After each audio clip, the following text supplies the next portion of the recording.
It's a very short list for people to be on. The hero of the horror movie who achieves pop culture status.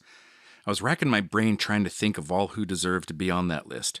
Guys like Peter, We Whipped 'Em Good Washington from Dawn of the Dead, Chief Brody from Jaws, RJ from The Thing, or even Tommy Jarvis from the final chapter. But few have personified that heroic horror movie trope better than one man. He's not a SWAT team sniper, not a police chief, not a macho chopper pilot, and certainly not a kid genius who can lather up and shave his head in less than 2 minutes. He's simply the man with the golden boomstick, Ashley Joanna Williams. I made a video about a year and a half ago that caused a bit of an uproar over my assertion that Scotty, the wingman who liked to party down, was on that deserved path of his fate after acting like a dink before getting painfully and kinda rightfully humbled by that Tennessee red oak. I did converse with some of the commenters and totally understood where they were coming from and never tried to argue my point of view. But of the two in this movie, one of them had to go, and it was clear from the start who that was going to be. But to all you Scotty fans, I had no idea there were so many of you, and I thought most people were on Team Ash and Scotty was just a disposable second fiddle.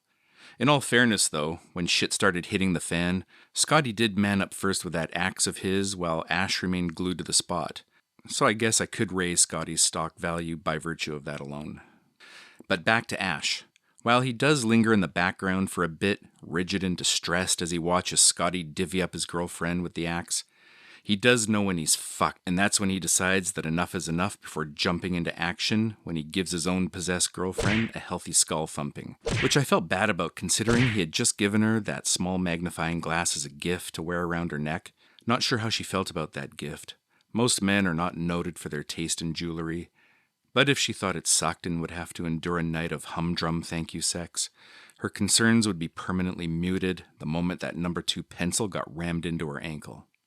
In the second movie, Ash loses his fucking mind and gets into a fight with his hand, and watching him transform into a near Section 8 was well worth the cost of admission. But Army of Darkness, that's where he cements himself as the ultimate kick-ass demon destroyer. But in that first movie, though, he's neither comedic nor overly badass.